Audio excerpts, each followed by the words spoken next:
آواز کو بلند کرنے کی کوشش نہ کرے، بات کو آگے بڑھانے کا طریقہ اختیار نہ کرے، بارگاہ نبوت کے آداب کا لحاظ رکھیں، یہی کہیں گے نا جی۔ تو بالکل یہی بات ہم یہاں کہہ رہے ہیں، یعنی اپنی نگاہوں کو کھلا نہ چھوڑ دیں، نگاہیں بچا کے رکھیں، وہ خط و خال کا جائزہ لینے والی نہیں ہونی چاہیے، وہ تاڑنے والی نہیں ہونی چاہیے، ان میں شرافت ہونی چاہیے۔ تو نگاہ کی پستی سے یہاں یہ مراد ہے۔ اچھا دوسری جگہ دیکھیے، قرآن مجید نے سورہ لقمان میں ہمیں عمومی زندگی سے متعلق بعض چیزوں پر تنبیہ کی، اخلاق کی ہدایات دی۔ وقصد فی مشیک وغضض من صوتک انا انکر الاصوات لصوت الحمیر، یعنی اپنی چال میں میانہ روی پیدا کرو، اپنی آواز میں پستی رکھو، یعنی کہ چپ ہو جاؤ، وغضض من صوتک۔ اس کے بعد دیکھیے کوئی گنجائش نہیں رہے گی، باقی واضح کر دیے انا انکر الاصوات لصوت الحمیر، سب سے بری آواز گدھے کی آواز ہوتی ہے۔ تو یعنی بری آوازیں جو ہیں وہ نہیں ہونی چاہیے، چیخنے چلانے کا طریقہ نہیں ہونا چاہیے۔ یہ کوئی آدمی خطابت میں اختیار کرے، گفتگو میں اختیار کرے، بات چیت میں اختیار کرے، ظاہر ہے کہ یہ محمود نہیں ہوگا، مذموم ہوگا۔ تو بالکل وہی بات جو یہاں کہی گئی ہے وہ یہاں کہی گئی ہے۔ تو میرے نزدیک تو عربیت کی روح سے اس کا صحیح مفہوم وہی ہے جو میں نے بیان کر دیا ہے، یعنی ہماری نگاہوں میں حیا ہونی چاہیے، جس طرح کی ایک شریف آدمی کی نگاہ اٹھتی ہے یہ ویسی نگاہ ہونی چاہیے۔ ہم اپنی بہو بیٹیوں کو جس نگاہ سے دیکھتے ہیں ایسے ہی ہمیں اجنبی خواتین کو دیکھنا چاہیے، بات کرنا پڑتی ہے، نگاہ اٹھانا بھی پڑتی ہے۔ آپ کہیں کام کر رہے ہیں، کسی دفتر میں ہیں، آپ کہیں پڑھا رہے ہیں، آپ متعلم ہیں یا معلم ہیں، ہر جگہ نگاہیں اٹھیں گی، لیکن وہ نگاہیں کیسی ہونی چاہیے؟ تو غض بصر کا مدعا یہ ہے۔ ان دونوں جگہوں کے اوپر ذرا آپ وہ ترجمہ کیجئے جو مولانا نے فرمایا۔ تو یہ علماء نے کہیے کہ آواز نکالنا حرام ہے، بات کرنا حرام ہے، کہیں گے یہ بات؟ نہیں، یہی کہیں گے کہ آواز میں تہذیب ہونی چاہیے، آواز میں پستی ہونی چاہیے۔ اس کا تقابل کر کے قرآن نے بتایا انا انکر الاصوات لصوت الحمیر، کدے کسی آواز نہ نکالا کرو۔ تو یہاں کیا ہے، آواز نکالنے سے نہیں روکا جا رہا، آواز کی نوعیت زیر بحث ہے۔ رسالت مآب صلی اللہ علیہ وسلم کی بارگاہ میں بھی یہی صورتحال ہے۔ تو میرے نزدیک تو یہ مدعا کسی طرح بھی ان الفاظ سے برآمد نہیں کیا جا سکتا۔ جہاں تک روایت کا تعلق ہے، آپ جانتے ہیں کہ ہم اس پر پہلے تبصرہ کر چکے ہیں۔ یعنی پہلی چیز یہ کیا ہے، پہلی چیز یہ ہے کہ اگر روایت کو آپ مان لیجئے، برسبیل تنزل قبول کر لیجئے، تو روایت کا تعلق ازواج مطہرات سے۔ ان کے لیے تو ازواج مطہرات کے بارے میں ہم کہہ چکے کہ ان پر یہ پابندی عائد کی گئی تھی، ان کو گھر سے باہر بھی نہیں جانا تھا، ان کے ہاں اجنبی لوگوں کو بھی نہیں آنا تھا، ایک خاص دائرے سے باہر کے لوگوں کے ساتھ میل ملاقات ہی کو بند کر دیا گیا تھا۔ جی یہ ہم دیکھ چکے۔ اس میں اگر رسالت مآب صلی اللہ علیہ وسلم نے یہ فرمایا تو اس پر کوئی اعتراض وارد نہیں ہوتا، نہ کوئی استبعاد پیدا ہوتا ہے۔ لیکن میں بتا چکا آپ کو اس سے پہلے کہ روایت ضعیف ہے، اس وجہ سے جب روایت میں ضعف ہو تو رسالت مآب صلی اللہ علیہ وسلم کی نسبت سے اس کو بیان نہیں کرنا چاہیے۔ یعنی ہم یہ تو کہہ سکتے ہیں کہ یہ چیز قرآن مجید کے احکام سے یا فطرت کے مقتضیات سے واضح ہوتی ہے، یہی چونکہ روایت میں بیان ہوئی ہے یا کوئی اجتہادی مسئلہ ہے تو چلیے ضعیف روایت بھی پیش کر دیں، لیکن حضور کی نسبت سے اس کو پیش نہیں کرنا چاہیے۔ تو یہ باتیں میں اس سے پہلے عرض کر چکا ہوں، اس لیے میرے نزدیک ان دونوں باتوں میں کوئی وزن نہیں۔ ٹھیک، اچھا ہم صاحب یہ بتائیے کہ جو لکھا ہے اور یہ ایک نمائندہ رائے ہے، یہی ہمارے روایتی علماء پیش کرتے ہیں، نور میں غض بصر سے جب وہ مراد لیتے ہیں، یہاں ہوا کیا ہے؟ یعنی ہم ان کی جگہ پر کھڑے ہو کر اگر سمجھیں کہ انہوں نے سورہ احزاب پہلے پڑھ لی ہے، یہ طے کر لیا ہے، اب وہ غض بصر کو دیکھ رہے ہیں تو یہ نتیجہ نکل رہا ہے، مطلب وہ کیوں یہ بات کر رہے ہیں؟ اس میں دیکھیے، یہ ہم اگر اس پس منظر میں جائیں گے تو بہت سی باتیں کہی جا سکتی ہیں، لیکن جو چیزیں متعین ہیں بس ان تک کی بات کو محدود رکھنا چاہیے۔ ٹھیک، یعنی علم کی روایت ہمیشہ پیش نظر بھی رہنی چاہیے اور اہل علم کی عزت بھی کرنی چاہیے۔ ٹھیک، میرے نزدیک کسی قوم کی بڑی بدقسمتی ہوتی ہے کہ وہ اپنے ہاں علمی اختلافات کی بنیاد پر استخفاف یا استہزاء کا طریقہ اختیار کرتے ہیں۔ غلطی مجھے بھی لگ سکتی ہے، غلطی کسی دوسرے صاحب علم کو بھی لگ سکتی ہے، جی، صرف استدلال کی تردید تک محدود رہنا چاہیے۔ میں نے آپ سے عرض کیا نا کہ جب یہ بات عموم میں مانی جانے لگی کہ ازواج مطہرات کو یہاں نمونے کے طور پر پیش کیا گیا اور یہ رجحان آہستہ آہستہ متاخرین کے ہاں غلبہ پاتا چلا گیا، درا حالے کہ متقدمین کے ہاں آپ کو اس کے آثار ہی نہیں۔ دوسرے یہ کہ جو سورہ احزاب میں بڑی چادر اوڑھ کر باہر نکلنے کی بات کی گئی تھی، اور جو ایک وقتی تدبیر تھی، ہم اس پر بہت بحث کر چکے، اس کا نتیجہ یہ نکال لیا گیا کہ یہ پردہ کرنے کا حکم ہے۔ تو اس سے ایک ذہنی تصویر بھی تو بنتی ہے نا، وہ ذہنی تصویر پھر بہت سی چیزوں کے بارے میں اس طرح کی شدت پیدا کر دیتی۔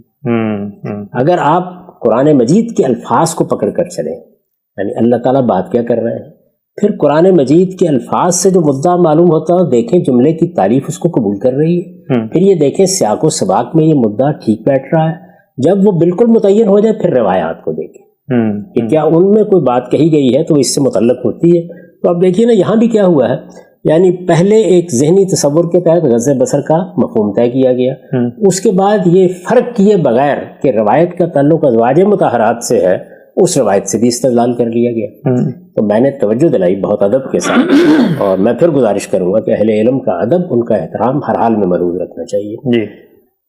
توجہ میں نے ظاہر دلائی ہے کہ نہ یہ صرف یہ کہ الفاظ اس کو قبول نہیں کرتے، روایت ازواج مطہرات سے متعلق ہے، اور پھر روایت بھی ضعیف ہے، تو اس لیے یہ سارا کا سارا استدلال بے بنیاد استدلال ہے۔ ٹھیک، اچھا ہم صاحب اگر نتیجے کے لحاظ سے دیکھیں، مثلا ہم یہ کہتے ہیں سارے احکام کا مقصد مذہب کے پیوریفیکیشن ہے، تزکیہ ہے، تو اگر نتیجے کے اعتبار سے مفتی صاحب کی رائے کو دیکھیں کہ بھئی نگاہیں آپس میں ان کا میل جولی نہ ہو، تو وہ جو باقی کی ساری ہدایات ہیں، فتنہ پیدا نہ ہو، زنا کی طرف میلان نہ ہو، خد و خال کا جائزہ نہ لے، تو یہ تو مطلب نتیجے کے لحاظ سے تو بڑی زبردست رائے ہے کہ اس سے تو مذہب کا اصل مقصد بہت آسانی سے حاصل ہو سکتا ہے۔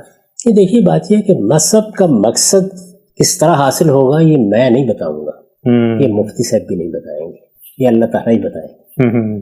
یعنی یہ تو ہو سکتا ہے کہ ہم مقصد طے کرنے کے لیے بیٹھیں اور لوگوں کو ہر کام ہی سے روک دیں۔ آپ جانتے ہیں کہ لوگوں نے جب مذہب کا مقصد خود طے کیا تو اس میں تو رہبانیت بھی پیدا ہو گئی، لوگوں نے دنیا چھوڑ دی، وہ تپسیا کرنے کے لیے جنگلوں میں نکل گئے۔ اللہ تعالیٰ نے جو پیغمبروں کے ذریعے ہدایت دی ہے، اس کا مقصد ہی یہ ہے کہ انسان کو ان اختلافات سے نکال دیا جائے اور اس کو وہ راہ راست دکھائی جائے، صراط مستقیم دکھائی جائے، جس میں کوئی بے اعتدالی نہ ہو۔ آپ اللہ تعالیٰ کے احکام میں بیان کر چکا نا سب کے سب پچھلی نشستوں میں، ان کو سامنے رکھ کر دیکھیں، یعنی ان میں آداب بھی ہیں، ان میں بعض احتیاطوں کو بھی ملحوظ رکھنے کی ہدایت کی گئی ہے، ان میں تہذیب اور ثقافت کے پہلو بھی ملحوظ ہیں، اور اس کے ساتھ زندگی کے معاملات پر کوئی پابندی نہیں لگتی۔ یعنی خواتین کام کرنا چاہتی ہیں، وہ کھیتوں میں جانا چاہتی ہیں، وہ دفتروں میں جانا چاہتی ہیں، وہ پڑھانا چاہتی ہیں، وہ طبی خدمات انجام دینا چاہتی ہیں، کسی جگہ پر بھی کوئی رکاوٹ نہیں پیدا ہوتی، وہ اپنی زندگی کے تمام معاملات انجام دے سکتی ہیں اور اپنی شناخت کو قائم رکھ کے انجام دے سکتی ہیں، یعنی اس شناخت کو فراموش کر کے نہیں، یہ چیز بھی حاصل ہوتی ہے اور وہ تہذیبی اقدار بھی قائم رہتی ہیں جو اللہ تعالیٰ چاہتے ہیں کہ قائم رکھیں۔ تو اللہ کے دین ہی سے پوچھنا چاہیے کہ وہ اپنے مقصد کو پیش نظر رکھ کر ہمیں کس چیز کا پابند کرتا ہے اور کتنا پابند کرتا ہے، اس میں اپنی طرف سے آپ پاؤں کو سیر نہیں بنا سکتے۔ ٹھیک، لیکن ہم سب اگر کوئی کسی معاشرت میں ہمیں دیکھیں کہ نگاہیں آوارہ ہو رہی ہیں اور لوگوں کے اندر اس طریقے سے خد و خال کا جائزہ لینے کی ایک رسم پیدا ہو رہی ہے، فیشن کے وہ ٹرینڈز ہیں جن سے جنسی اعضاء نمایاں ہوتے ہیں، تو امکان ہے کہ نگاہوں کا میلان ہوگا خد و خال کا جائزہ لینے پر، تو کیا کوئی مجتہد، کوئی عالم غض بصر کی ہدایت کو سامنے رکھ کر یہ استدلال نہیں کر سکتا کہ اللہ نے تو کہا تھا جب دیکھو تو ایسی نگاہ نہ ہو، لیکن اب کیونکہ دیکھنے سے چیز ہی پیدا ہو رہی ہے تو ہم صدن لے ذریعہ پریکاشنری میجر کے طور پہ لوگوں کو کہتے ہیں کہ آپ دیکھیں نہیں، بس نگاہیں شرمیلی کر کے نیچے جھکا کے رکھیں۔ تو یہ ساری ہدایات سد ذریعہ ہی کی ہدایات ہے۔ جب اللہ تعالیٰ کسی چیز کے بارے میں سد ذریعہ کے احکام دے دیں تو پھر آپ اس پر مزید احکام دیں گے تو یہ تو شریعت سازی ہو جائے گی، یہ اللہ تعالیٰ کے مقابلے میں قانون سازی ہو جائے گی۔ یعنی اگر تو اللہ تعالیٰ نے صرف یہ بات کہی ہوتی کہ تم بدکاری کے قریب نہ جاؤ، میں نے عرض کیا تھا نا کہ سورہ نور میں پس منظر یہ ہے بدکاری کو سوسائٹی سے ختم کرنا یا روکنا یا اس کی حوصلہ شکنی کرنا پیش نظر ہے، اس کو ایک بڑا گناہ قرار دیا گیا، اس کی سزا بیان کی گئی، اس کے بعد تہمت کی سزا بھی بیان کر دی گئی، یہ پس منظر ہے۔ اگر بات اتنی ہی ہوتی اور اللہ تعالیٰ نے خود سد ذریعہ کے طور پر یہ ہدایات نہ دی ہوتی اور علماء یہ کہتے کہ لوگوں کو بدکاری سے روکنے کے لیے، کیونکہ اللہ تعالیٰ کہتے ہیں کہ لا تقربوا الزنا، تم زنا کے قریب بھی نہ جاؤ، تو ہم یہ ہدایات ان کو دے رہے ہیں، لیکن وہ بھی اس اسلوب میں نہیں دی جا سکتی کہ یہ حرام ہے، یہ حلال ہے، اس میں یہ اسلوب اختیار کیا جاتا ہے کہ دیکھیے اللہ تعالیٰ نے آپ کو فلاں چیز سے روکا ہے, یہ چیز اس تک جانے کا ذریعہ بن سکتی ہے, اس میں احتیاط کیجیے. تو ہم جب اپنی کوئی رائے بیان کرتے ہیں یا اپنی طرف سے کوئی احتیاط تجویز کرتے ہیں, سجیسٹ کرتے ہیں, تو اس کو لب و لہجہ یہ ہونا چاہیے. اس کے لیے یہ الفاظ اختیاری نہیں کیے جا سکتے. یہ الفاظ تو اسی وقت اختیار کیے جائیں گے جب اللہ تعالیٰ اور اللہ کا پیغمبر کسی بات کے بارے میں ہدایت دے گا. ہمارا کام نہیں ہے کہ ہم اپنی طرف سے حلال اور حرام کے فتوے دیں. ہمیں بتانا پڑے گا کہ ہم جس چیز کو جائز قرار دے رہے ہیں اس کے لیے دین میں کیا استدلال ہے, جس کو ناجائز قرار دے رہے ہیں اس میں دین کے لیے کیا استدلال ہے. ٹھیک ہے صاحب, ایک سوال اگر آپ سے پوچھا جائے کہ علماء نے یہ اعتراض کیا تھا کہ آپ عورت کے پردے کے قائل نہیں ہیں, تو یہ جتنی گفتگو ہم نے کی پچھلے 4-5-6 گھنٹوں میں, اس میں آپ کا جواب کیا ہوگا علماء کے استدلال پہ, اور خود آپ کا جو استدلال تھا کہ اللہ نے اس بارے میں کوئی حکم دیا ہے کہ نہیں دیا؟ میں اس کے جواب میں یہی کہوں گا کہ پردہ, حجاب یہ آپ کی اصطلاحات ہیں. اس طرح کی کوئی چیز نہ قرآن میں بیان ہوئی ہے نہ کسی حدیث میں بیان ہوئی ہے. یہ غلط فہمی کس وجہ سے ہوئی اس کے وجوہ میں بیان کر چکا ہوں. یعنی رسالت میں آپ صلی اللہ علیہ وسلم کی ازواج مطہرات کو بعض ہدایات کی گئیں, وہ یقیناً حجابی کی ہدایات تھیں, ان کو عام سمجھ لیا گیا. اس زمانے میں ایک ایسی صورتحال پیش آ گئی جس میں مسلمان عورتوں سے بھی یہ تقاضا کیا گیا کہ وہ باہر نکلیں تو اپنی شناخت قائم کر لیں. اس میں چونکہ جلباب کا لفظ آ گیا تو یہ خیال ہوا کہ یہ کوئی پردے کا حکم ہے, درحال ہے کہ وہ شناخت قائم کرنے ہی کا حکم تھا. اس میں صاف الفاظ میں قرآن مجید نے یہ کہا تھا کہ یورفن فلا یوزین, تاکہ وہ پہچانی جائیں اور ان کو کوئی شخص اذیت نہ پہنچائے. جی, اس کی ہم بہت وضاحت کر چکے اور یہ بتا چکے. جہاں تک سورہ نور کا تعلق ہے, میں نے یہ عرض کیا تھا کہ اس کے لیے صحیح تعبیر کیا ہے. صحیح تعبیر یہ ہے کہ مرد و زن کے اختلاط کے آداب بتائے جائیں. یعنی لوگ جب ایک دوسرے سے ملیں, گھروں میں جائیں, دفتروں میں جائیں, کام کی جگہوں پر جائیں, تو وہاں کن چیزوں کا لحاظ رکھیں. یہ بات یاد رکھیے کہ اگر تو یہ کہنا تھا کہ خواتین پردے میں چلی جائیں, نقاب اوڑھ لیں, برقع پہن لیں, ان سب چیزوں کی کوئی ضرورت ہی نہیں تھی اس کے بعد. یہ جو آداب بتائے جا رہے ہیں اسی لیے بتائے جا رہے ہیں کہ لوگوں کو باہر جانا ہے, کام کرنے ہیں, معاملات انجام دینے ہیں, معمولات باقی رکھنے ہیں. خواتین کو کسی جگہ ملازمت کرنی ہے آج کے زمانے میں. قدیم زمانے میں کہیں کھیت میں جانا ہے, کہیں کھانا لے کے جانا ہے, کہیں چارہ اٹھا کے لانا ہے, کہیں خود کھیت میں فصل کے بونے یا اس کی برداشت کے موقع پر کام کرنا ہے. یہ سب جتنی چیزیں ہیں ان کا لحاظ رکھ کے, تاکہ سوشل آزادیوں پر بھی کوئی پابندی نہ لگے, معاشی معاملات میں بھی کوئی رکاوٹ نہ پڑے. اللہ تعالیٰ نے کچھ آداب, کچھ ایٹیکیٹس بتائے ہیں. تو اس لیے میں تو اسی پر اصرار کروں گا کہ قرآن مجید میں عام مسلمان عورتوں کے لیے پردے کا کوئی حکم نہیں ہے, کہیں بیان نہیں ہوا. سورہ نور میں جو ہدایات دی گئی ہیں وہ بنیادی طور پر آداب کی نوعیت کی ہیں. یعنی اس میں ملنے جلنے کے طریقے, شائستہ طریقے, مہذب طریقے بتائے گئے ہیں, اور میں اس کو ایٹیکیٹ ہی سے تعبیر کرتا ہوں.